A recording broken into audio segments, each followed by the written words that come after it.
Saya Dewa kembali menjumpai Anda di seminar online yang diselenggarakan oleh Indonesia Belajar.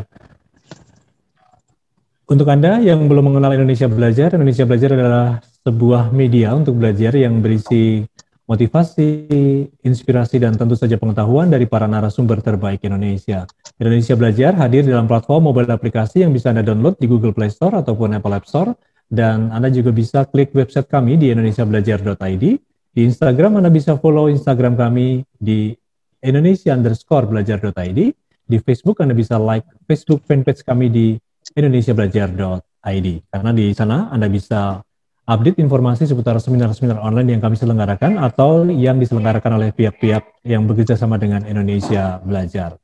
Baik, di setiap hari Kamis jam 2 siang kita menghadirkan Mas Danang Priyadi SPD MMCTM.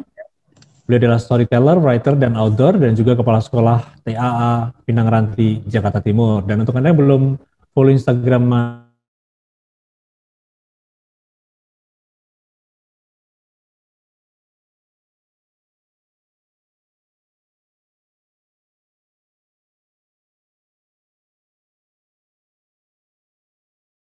ya, selamat siang Mas Danang. Selamat siang, terdengar suara saya? Terdengar Mas. Halo? Oh ya, siap. Iya, oke. Mas Danang sedang di perjalanan karena ada eh, Ya, kepentingan yang tidak bisa ditinggalkan ya Mas Danang. Dan siang hari ini kita akan membahas mengenai servant leadership. Ini gimana Mas Danang ya. kabarnya siang hari ini? Eh, ya, servant leadership itu sebetulnya adalah bagaimana menjadi seorang pemimpin tapi yang melayani. Kebanyakan pemimpin kan maunya dilayani, tapi bagaimana kalau kita mau melayani orang lain. Nah, ini nggak gampang ya. Jadi apa sih ciri-ciri seorang pelayan atau hamba? Ya, itu dia selalu menerima perintah, selalu melayani, ya, sering dimarahi, seorang yang kelihatannya lemah, kelihatannya kecil, sederhana, ya, tidak memiliki kekuasaan, tidak mampu, berkualitas rendah, ya, bertahan untuk hidup apa ya? Untuk hidup saja aja sudah hebat gitu loh. Nah sekarang saya mau ngasih contoh ya apa menjadi seorang pemimpin pelayan itu dari hidup saya aja ya, hidup saya sendiri. Pada waktu Mas Dewa menyampaikan ya bahwa saya itu adalah seorang kepala sekolah. Nah sekarang ini saya menjadi kepala sekolah itu baru saja ya per 1 November tahun 2020. Saya melihat ya yang namanya anak-anak buah saya ini ya, mungkin bagian keuangan, bagian security atau penjaga sekolah, karena dianggap nggak penting maka gajinya dipotong separuh-separuh. Nah, saya nggak tega dengan itu. Maka apa yang terjadi? Sebagai seorang pemimpin saya harus menyemangati mereka dengan cara apa?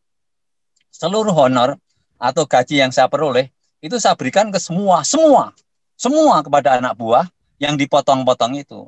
Sehingga semua anak buah akhirnya nggak ada yang dipotong, tapi dengan cara saya tidak gajian. Nah, sekarang kalau misalnya dilihat ya, saya ini dengan mobil CR-V yang sekarang saya ada ini tuh setiap minggu itu saya ngisi ya Pertamax 500.000. Berarti sebulan paling nggak 2 juta. Lalu tol dari Kebonjeruk sampai Pinang Ranti tempat saya menjadi kepala sekolah ini itu paling nggak butuh 1 juta. Nah ini sekitar 3 juta saya perlu. Sekarang ada nggak Mas kira-kira orang menjadi kepala sekolah ya bukannya gajian malah nombok 3 juta setiap bulan? Pasti nggak ada kan? Nggak ada yang mau orang nombok itu. Nah, ini kenapa saya mau? Karena saya berprinsip sebagai pemimpin atau leader yang melayani. Bahwa saya bukan untuk dilayani, bukan berarti sesuatu, tapi saya memberikan sesuatu, menyejahterakan anak buah saya, gitu loh.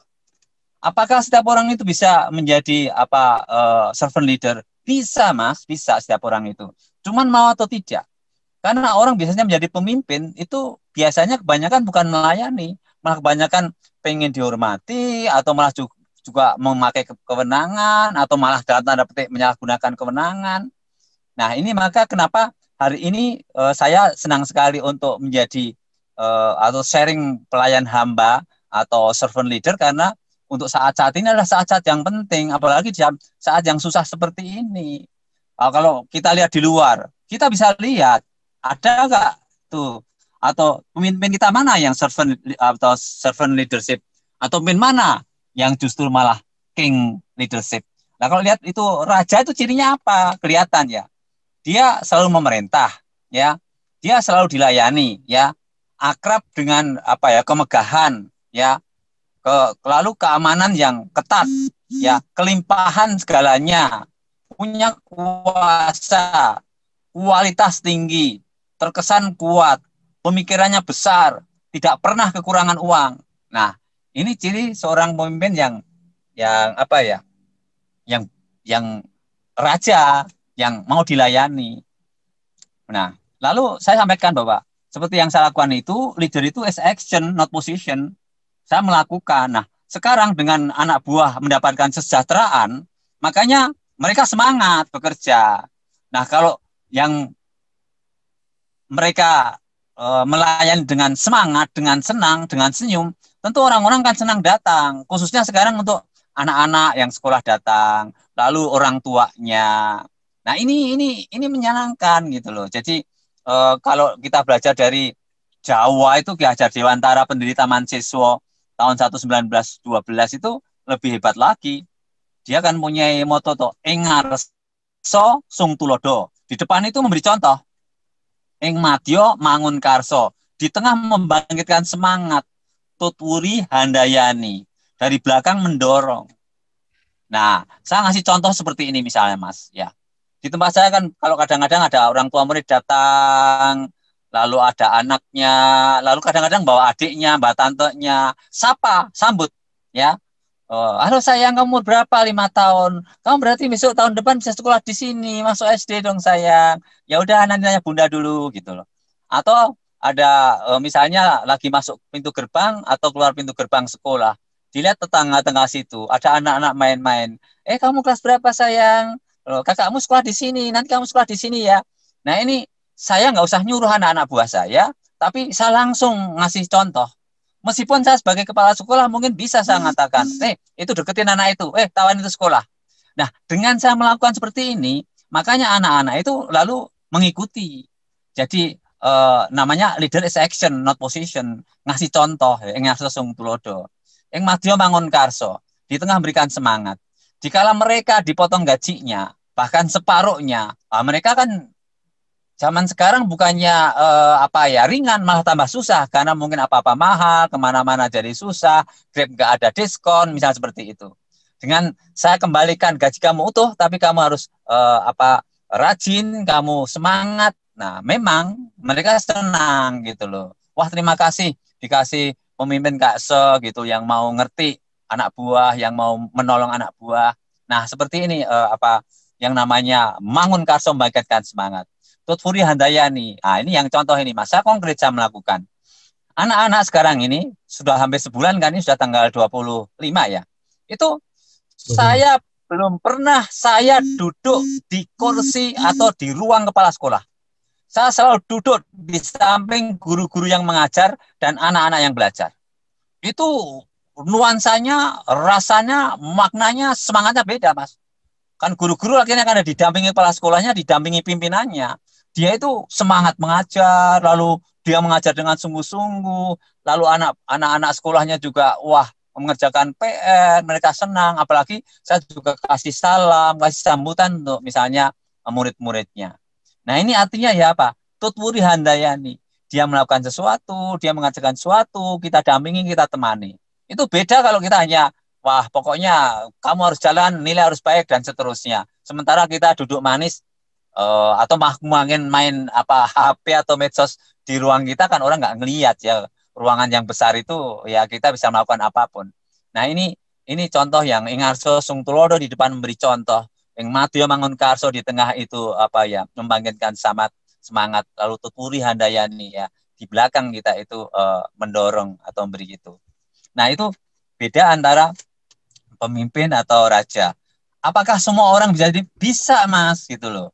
Maka dikatakan bahwa seorang itu bisa memimpin, ya itu bisa mungkin menjadi pemimpin tingkat dunia. Nah, sekarang kalau misalnya contoh ini Biden ini yang mengatakan Amerika bisa nomor satu. Amerika sekarang membuat toleransi, membuat terbuka, membuat kerjasama dengan semua pihak. Ya, tidak bisa kita hidup sendiri. Nah, ini pemimpin dunia yang mengakui bahwa meskipun dia hebat di negara adidaya, tapi dia mengakui bahwa untuk kerjasama misalnya mengatasi polusi atau mungkin apa ya apa polusi-polusi dunia, itu dia harus kerjasama dengan berbagai negara atau sama dengan pemimpin negara. Nah, kita lihat di negara kita kan banyak pemimpin-pemimpin. Nah, ini para peserta pendengar Bapak Ibu, Mas Dewa, Mas Dwi atau Legita atau Mbak Endah, siapa yang di sini akan melihat kira-kira siapa ya yang pemimpin-pemimpin yang jiwanya melayani, mementingkan kepentingan rakyat dan tidak. Nah, itu bisa dilihat ya. Jadi atau menjadi pemimpin misalnya menjadi pemimpin perusahaan atau kantor, manajer atau direktur. Nah, saya punya almarhum Bapak Yakob Utomo itu luar biasa itu. Ya kalau orang misalnya salah, ya memang kadang harus langsung dikeluarin. Tapi kadang kita diajak dulu sebelum ngeluarin. Dia keluarganya kayak apa, dia tinggal di mana, kesejahteraannya bagaimana. Sehingga lalu orang mengeluarkan itu dipertimbangkan. Kadang-kadang orang misalnya terlambat, nggak disiplin. Bukan niatnya dia nggak mau terlambat gitu loh. Kalau dia harus ngantar anak sekolah dulu, harus masak dulu, atau memang ya aturannya seperti itu. Tapi harus dilihat case by case ya. Lalu juga kita bisa menjadi pemimpin rumah tangga. Nah, misalnya apa? Kita menjadi pemimpin apa ya? Ya kalau saya sama istri saya contohnya tadi. Ya, biasanya dia saya setirin. Apalagi dia bisa komunikasi, kontak dengan ini para pelayat atau mungkin dari tamu-tamu atau orang yang hadir, pondok rangon di mana. Tapi karena saya siap untuk siaran dengan Indonesia Belajar, tolong kamu yang setir ya. Nah, ini enak juga punya istri yang mandiri, yang bisa jadi pemimpin perusahaan juga, lalu bisa setir juga, jadi bisa saling gantian. Nah, akhirnya kan dia membawa setir mobilnya, nah saya siap di sini. Dan tadi kita pas banget ya, sudah pas sampai tempatnya, ini lagi diatur-diatur, ya kita sempat siaran dulu. Nanti kita kira-kira mereka baru mulai, kita sudah selesai. Nah, itu pemimpin jadi, tapi terutama Mas, semua orang itu bisa memimpin apapun, tapi harus terutama memimpin diri sendiri. Nah, ini yang paling susah Mas, memimpin diri sendiri itu gitu loh. Kita nyuruh-nyuruh orang lain bisa gitu loh. Bangun tidur pagi-pagi gitu loh. Ya, kalau contohnya ya sebagai seorang pemimpin di rumah tangga misalnya saya ya. Saya selalu tidur itu jam 8 jam 9, Mas. Makanya akibatnya jam 4 jam 5 sudah bangun. Artinya apa? Go to bed earlier and get up in the morning is healthy and wealthy. Kalau kamu itu tidur lebih cepat, bangun lebih awal, kamu akan lebih sehat dan sejahtera. Iya, karena apa? Kalau mau ke sekolah pun juga lebih tenang jalannya, lebih lancar, nggak terlambat. Sehingga kalau tiba di tempat sekolah harus jam 7, kalau kita berangkat jam 6 atau setengah 6, jalan masih lancar. Dan mungkin malah belum kena ganjil genap seandainya berlaku ganjil genap seperti itu. Lalu contoh yang lain, kalau keponakan di rumah itu harus belajar, nggak boleh nonton TV. Saya juga mematikan TV. Saya punya TV besar itu 29 inch ya. Ya udah, saya matikan sama sekali. Udah berapa tahun, mungkin udah 5 tahun lebih saya nggak lihat TV. Kan nggak mungkin kita nyuruh-nyuruh orang nggak lihat TV, keponakan atau cucu atau anak-anak suruh belajar, sementara kita nonton TV. Itu nggak fair. Nah, saya sebagai pemimpin di rumah, saya ngasih contoh, gitu loh. Ngasih contohnya apa? Ya udah, saya nggak nonton TV, gitu loh. Nah, ini contoh-contoh. Jadi ada, semua orang bisa jadi pemimpin, tingkat dunia, tingkat negara, atau di perusahaan, di kantor, di swasta atau pemerintahan, rumah tangga, dan diri sendiri. Ya, ada pengalaman yang hebat itu waktu Nabi Muhammad bersama para pengikut-pengikutnya dan pahlawan-pahlawannya waktu mereka mengalahkan musuhnya. Ya, Nabi Muhammad bertanya sama pembela-pembela atau penganut-penganutnya atau para teman-temannya yang sudah mengalahkan musuh. Kamu jangan bangga bisa mengalahkan musuh. Itu hal yang gampang. Tetapi kamu akan lebih hebat kalau kamu bisa mengalahkan dirimu sendiri. Nah itu susah. Karena apa? Kita itu gampang nyuruh orang lain, gampang memerintah, tetapi kita sendiri itu susah untuk mendisiplinkan diri sendiri seperti itu. Nah, tadi kalau saya sempat kirim video sama siapa Mas Dewa ya, atau Mas Dik juga, atau teman-teman di Indonesia Belajar seperti Alwi Shihab ya, Koaraja Ali Shihab itu kan juga berpidato. Kalau kamu nggak bisa mengubah dunia, cobalah ubahlah negara. Kalau nggak bisa, ubahlah perusahaan atau kantormu. Kalau nggak bisa, ubahlah rumah tanggamu. Tapi kalau lebih bisa lagi, kalau kamu bisa mengubah dirimu sendiri. Jadi kita itu yang nomor satu, kita mudah mungkin suruh-nyuruh ngubah orang lain. Itu kalau lebih hebat lagi kalau kita mulai mengubah dari diri kita sendiri gitu loh. Nah ini yang sebenarnya PR paling sulit itu kalau kita mengubah diri kita sendiri. Itu Mas. Ini jadi ada juga misalnya seruan atau servant leader itu misalnya, if you don't have followers, you are not leader. Kalau kita sebagai seorang pemimpin, nah kita itu mempunyai banyak anak buah itu karena pemimpin, ya. But you just take a walk, ya sudah jalan saja. Nah ini pengalaman saya waktu saya mau podcast ke Jogja, tanggal 19 Oktober 2020 yang lalu. Ada seorang yang namanya Himadipta, itu ngefans sama saya. Mungkin di sini ikut ya. Terima kasih Mas Himadipta dari Jogja itu. Nah dia heran, kok Bapak itu di mana-mana kok dihormatin sama orang gitu loh. Hebatnya Bapak itu apa? Saya bilang, tahun 2009-2010 saya pernah menjadi manajer area Jateng, DIY Jateng, Yogyakarta dan Jawa Tengah. Tapi sudah 10 tahun yang lalu. Kalau sekarang saya masih disambut, bahkan satpam masih hormat, masih dia sopan, bahkan saya datang di radio, ayo silakan siaran bos, silakan. Lalu bahkan radio RRI Jogja juga menyilahkan saya untuk siaran di RRI Jogja. Nah itu bukan karena saya hebat atau apa, tapi karena waktu saya jadi pemimpin dulu saya suka ramah, baik, bergaul semua orang, menghormati, termasuk yang namanya security atau satpam, Mas Dewa. Ya, yang namanya satpam security itu orang bisa mungkin nggak remeh, tetapi ini kunci masuk kita loh. Kalau kita misalnya di depan, kita dicegat sama satpam, nggak bisa ngapa-ngapain Mas. Tapi kalau kita di depan, security baik, wah, malah kita, Bapak perlu meja, Bapak perlu minuman, di mejanya disediain, minumnya disediain, dan seterusnya. Nah saya mau menyampaikan Mas, bahwa servant leadership itu ya dimulai dengan keinginan untuk melayani, baru diikuti oleh kesadaran untuk memimpin. Jadi utamanya melayani dulu Mas. Kalau kita melayani orang dengan baik, maka kita gampang memimpin orang, ya. Lalu kepemimpinan hamba itu ya mengutamakan kebutuhan pengikutnya, ya. Mereka yang dilayani itu yang diutamakan.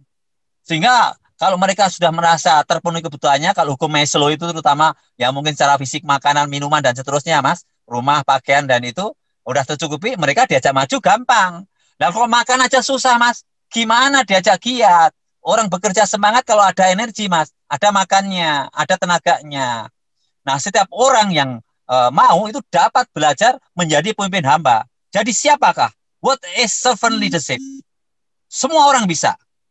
Apa makna kepemimpinan hamba? Kita melayani lebih dulu. Nah, sebelum ada tanya jawab ya Mas ya, ini saya sampaikan dulu. Apakah 10 karakter dari servant leadership itu?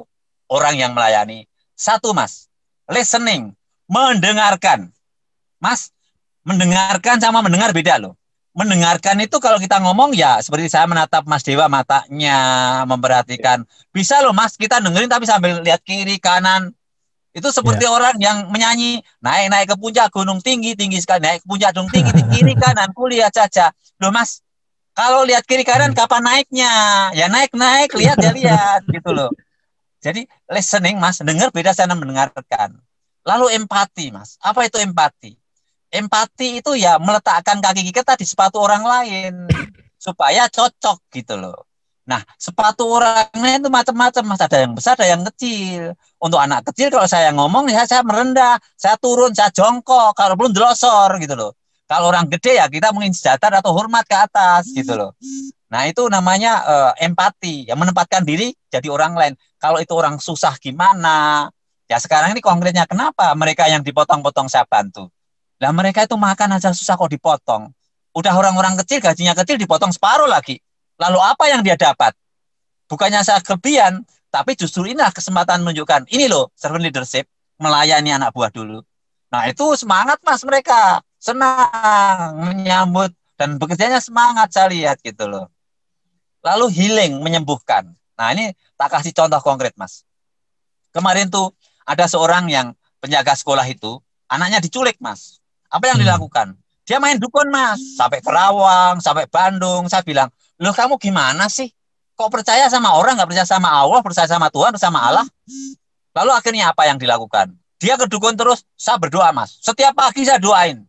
Doa saya apa? Tuhan tolong cerahkan budi dan hati pikiran yang menculik dan anak yang diculik itu supaya sadar bahwa dia itu orang baik dan dia itu akan pulang ke rumah. Tahu nggak Mas?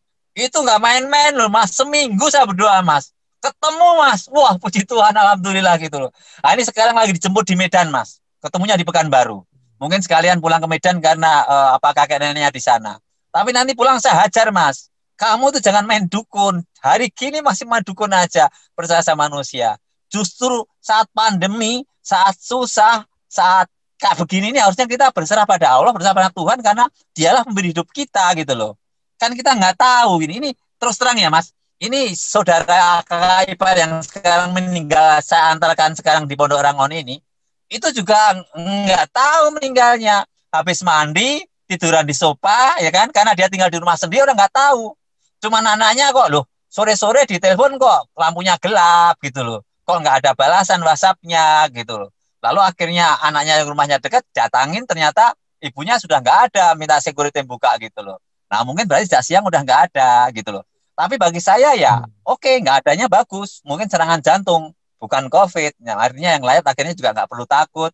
Terus meninggalnya juga nggak menyusahkan orang gitu loh. Nah, mungkin sejak dari siang baru ketahuan sore, setengah 8 atau jam 7 gitu loh.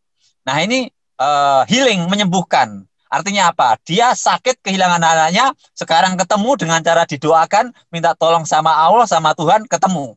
Nah mereka kan senang. Loh Mas, kalau nyari orang nggak ketemu anaknya, itu bukan masalah anak buah saya. Itu masalah saya juga. Kenapa masalah saya? Kalau dia punya masalah, akhirnya belum selesai masalahnya, gimana dia mau kerja baik? Gitu loh Mas. Tapi begitu kita bisa menolong mereka, mereka masalahnya selesai, lalu tenang, nah dia kerja baik, membantu saya. Jadi sebagai pemimpin membantu orang lain, sebenarnya membantu dirinya sendiri juga Mas, gitu loh. Dengan dia enak, nyaman, disembuhkan dari luka, sakit hatinya, akhirnya dia senang bekerja, kita juga jadi senang gitu loh. Lalu ada awareness itu kesadaran. Ya kesadaran misalnya sekarang ini kita harus aktif, harus lebih banyak giat. Contoh kecil saja deh Mas. Di sekitar sekolah saya itu sebetulnya banyak lahan bisa tanami dengan misalnya sekarang lagi panen rambutan Mas. Itu lombok cabai juga banyak, ada daun pepaya, singkong, daun singkong. Loh, kalau kamu nanam-nanam seperti ini nanti kalau terus-menerus kamu bisa menghemat belanja kamu loh. Jadi dibangkitkan kesadarannya gitu loh. Artinya kita itu bisa hidup dari lingkungan itu. Lalu persuasion yang membujuk, ya, tidak memaksa. Membujuk paling konkret yaitu kayak leadership section tadi. Kalau anak-anak nggak boleh terlambat, guru-guru nggak boleh terlambat, jam 7 harus nyampe. Biasa dari rumah ke Bonco harus jam setengah 6 atau jam 6 paling lambat, Mas. 40 menit. Sehingga sebelum 20 menit jam 7 saya sudah ada. Nah, kalau kita pemimpinnya sudah datang duluan, itu orang-orang, anak-anak, lalu guru-guru, semua enggan datang terlambat gitu loh. Kalau kepala sekolah pimpinannya terlambat, gimana mereka? Lu alasannya punya anak, lu alasannya macet, sama semua orang macet gitu loh. Maka supaya nggak macet, tidur lebih awal, bangun lebih pagi, berangkat pagi kayak lebet, ya akhirnya itu. Nah, membujuk secara langsung dengan contohnya lebih dasar daripada hanya nyuruh-nyuruh. Lalu ini Mas, namanya apa ya itu? Konseptualisasi. Konseptualisasi itu yaitu membuat konsep-konsep. Sederhananya begini. Yuk kita buat sekolah kita seperti taman yang indah. Let's make our garden beautiful and let's the butterfly come in. Kalau sekolah kita bagus, watak-watak baik, gurunya ramah, semangat. Lah nanti murid-murid senang, orang tua senang, lalu akan ngajak teman-temannya, ayo sekolah di sana yuk. Sana enak, senang, tamannya juga indah, gurunya menyenangkan, lah pelajarannya maju, wah berbahasa Inggris juga, berbahasa Indonesia, wah bisa jalan-jalan juga, ada outdoor juga. Nah seperti itu, maka ini ada konseptualisasi seperti itu. Kalau tempat kita indah, indah dengan perbuatan karakter, maka moto di sekolah kita itu adalah karakter above science, karakter above knowledge. Sifat watak utama lebih penting daripada hanya sekedar pengetahuan, Mas. Non sekolah set decimus kita sekolah bukan untuk nyari nilai, tapi untuk hidup yang baik gitu loh. Nah, contoh yang nyata aja tadi misalnya, tahu kita ada mobil ambulans, tahu ada iringan jenazah, ada aja orang nyebrang hanya membawa makanan minuman lari-lari itu. Apa sih salahnya dia berhenti sebentar, iringan biar lewat gitu loh. Kayaknya nggak ngerti ya bahwa ada iring-iringan, ada mobil ambulans itu rombongan yang mau lihat supaya dikasih apa ya jalur khusus atau waktu khusus gitu loh. Tapi ya saya memahami orang itu ada yang seperti itu. Nah ini namanya apa ya? Apa istilahnya ya itu nggak tahu karakter yang baik itu yang bagaimana. Lalu ada istilahnya itu stewardship, yaitu apa? Yaitu penata layanan, ditata yang baik. Maka sekolah-sekolah kami tempat parkirnya, halamannya, lalu misalnya tempat untuk bermainnya, lalu misalnya ada kolamnya. Nah, itu kalau mereka ditata baik dengan penataan yang bagus, maka orang akan nyaman tinggal di situ. Lalu ada juga apa yang namanya komitmen. Komitmen itu apa? Ya komitmen to the growth of people. Bahwa nanti anak-anak sekolah di sini akan maju dan berkembang. Nah, saya lihat kemarin ada seorang anak masuk, Mas.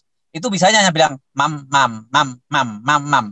Tapi guru itu dengan telaten, akhirnya anak-anak itu bisa nunjuk buah-buah macam-macam, bisa ngobrol, bisa bicara. Nah, berarti ini ada perkembangan, ya, growth of people. Ada komitmen bahwa sekolah ini bukan hanya berteori aja, tapi anak itu memang bertumbuh, berkembang, ya, makin bijak, makin pintar ngomong, ya, terutama bersikap yang baik. Yang terakhir adalah building community, membangun komunitas. Nah ini sama Mas, ada guru-guru yang dengan misalnya kegiatannya, lalu dia ngasih les, dapat tambahan, ada yang buat kue-kue, lalu dapat tambahan, atau di luar jam, jual teri, dapat tambahan. Tapi ada guru-guru yang misalnya maunya, wah sekarang susah ya, kita harus dikasih gaji gede biar cukup untuk hidup. Nah itu saya kasih. Bahwa kalau kamu mau gajinya gede, ya kamu harus bekerja lebih baik, kamu harus mencari murid juga, semakin banyak murid, semakin banyak pemasukan, dengan jadinya gajimu akan ditambah. Nah ini artinya building community, membangun bareng-bareng. Bertanyalah, bukan apa yang negara berikan pada kamu, tapi apa yang bisa kamu berikan pada negara. Bukan bertanya apa yang sekolah berikan pada saya, tapi apa yang saya berikan pada sekolah. Jangan hanya menuntut hak saja, tetapi penuhilah kewajiban kamu. Mengajar dengan baik, bekerja dengan baik. Nah, ini contoh-contoh itu, lalu satu itu dengan tim. TEAM, together each achieve more. Kalau bareng-bareng, maka setiap orang akan kerja dengan tuntas, kerja dengan maksimal, maka hasilnya maksimal. Lalu closing saya tulis bahwa teamwork is more powerful for success. Dengan sama-sama kita akan lebih gampang untuk mencapai sukses, atau bahasa Jawanya itu bersatu kita teguh, ya. Maka ada sapu lidi, kalau satu gampang dipatahkan, tapi kalau sudah jadi sapu lidi, nah itu kuat. Kalau di Jepang, kalau satu anak panah mudah dipatahkan, tapi kalau 10 anak panah jadi kuat. Nah, mungkin sementara ini dulu, mungkin ada pertanyaan atau sharing, silahkan Mas. Oke, baik, terima kasih Mas Danang, luar biasa penjelasan tentang servant leadership ya. Banyak PR nih sepertinya kalau kita menyadari bahwa servant leadership ini sepertinya semuanya memang bisa, tapi PR-nya banyak banget untuk kita bisa menjadi seorang servant leader ya. Betul. Karena tadi yang terakhir sudah dijelaskan sama Mas Danang soal 10 karakter yang harus kita miliki kalau kita ingin jadi servant leader ya. Dan tadi juga di tengah-tengah pemaparan dari Mas Danang ada yang lebih sulit lagi, bagaimana kita bisa memimpin diri kita sendiri ya. Kadang-kadang Betul. memberitahukan orang lain juga mudah gitu, tapi ketika 4 jari itu menuju ke kita, itu berarti kita PR-nya Ya, juga ya, ya. lumayan banyak. Betul, Mas. Oke. Nah, ini sudah ada yang masuk ke Mas Danang. Ya, Ada siap. Ardian Dio, Pak Ardian Dio. Ya. Siang Pak Danang, terima kasih pembelajarannya. Saya mau bertanya, siapa tokoh yang menjadi teladan Pak Danang yang membuat Bapak menjadi seorang servant leader? Dan bagaimana cara menurunkan sifat servant leader kepada anggotanya? Wah, ini kalau saya mau bertanya, ya akhirnya yang bisa sebutkan. Allah, Tuhan itulah servant leadership. Coba lihat, dia tidak membeda-bedakan orang, ya, memberi hujan pada orang yang baik dan orang yang jahat, memberi matahari pada orang yang baik, pada orang yang jahat.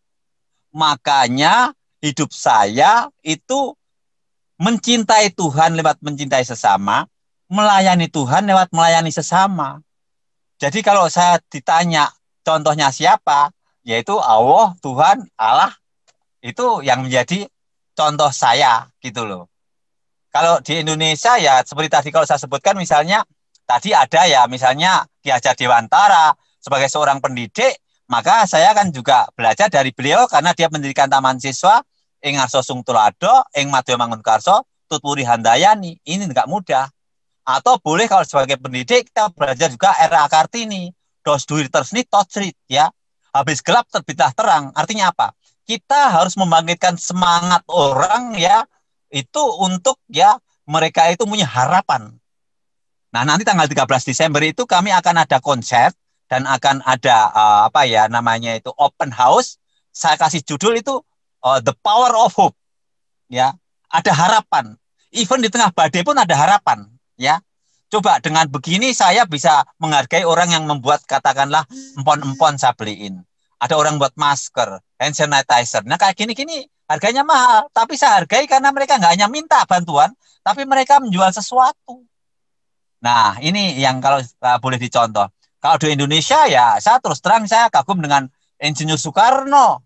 Ya, dia mau berkorban demi orang lain. Ya, di luar ada kekurangan kesalahannya, tapi dia kan diingat sebagai bapak pemersatu, pendiri bangsa, proklamator.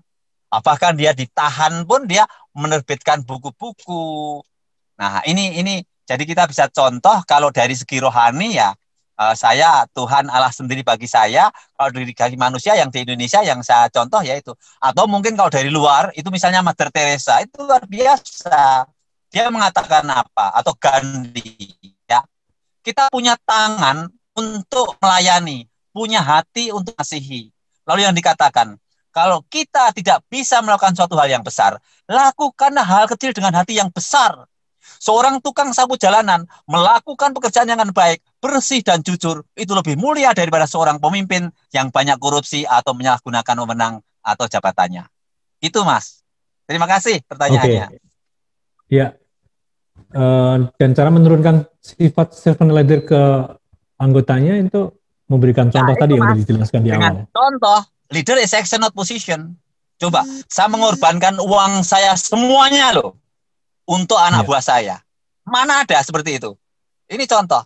Menyapa murid-murid, menyapa lebih dulu guru-guru, menyapa masyarakat. Nah, seperti ini. Nah, ini jadi action ya speak louder than word. Bahwa perbuatan nyata, contoh konkret seperti ini itu lebih penting daripada hanya sekedar ngomong. Dan itu saya ukurannya di mana kalau saya lihat anak-anak buah saya akhirnya ada yang sukses seperti Hugus menjadi pembicara presenter dengan sekali ngomong 40 juta atau Ramadina yang sekarang menjadi manajer berani bayar saya puluhan juta. Nah itu contoh atau mungkin Andreas Kennedy yang terus akhirnya hanya dengar saya sekali termotivasi nulis buku kemarin jadi Mas. Memang 3 tahun ngerjainnya The Diamond Within You. Tapi anyway kan dia jadi gitu loh. Saya ngasih endorsement testimoni. Nah itu saya juga penulis maka dan ini banyak orang ngikutin saya jadi penulis. Karena kamu sehebat apapun sebelum kamu nulis buku akan hilang dari sejarah. Ini untuk Mas Dewa juga loh ya. Kalau nggak nulis buku hilang dari sejarah loh Mas. Siap. Nanti kita dengerin buku. Pengalaman Mas Dewa kan banyak. Ya. Oke, Mas Danang terima kasih buat Pak Dian semoga terjawab dan untuk Anda sahabat pembelajar yang ingin bertanya silakan masih ada waktu nih di tengah-tengah Mas Danang yang lagi tight banget nih. Oke, kalau belum ada mungkin satu pertanyaan dari saya nih, Ya, Mas siap. Danang. Tadi kan yang lebih sulit adalah memimpin diri sendiri. Ini Ya. menjadi PR besar. Nah, ini kalau Mas Danang pengalamannya bagaimana caranya untuk bisa menyelesaikan diri sendiri dalam tanda petik? Nah, ini contoh gini aja, supaya konkret aja lah, ya nggak susah-susah. Misalnya ya, kemarin saya itu kan mau beli somai. Wah, Bang, parinya masih ada berapa, Bang? Masih ada 10. Satunya 1.500.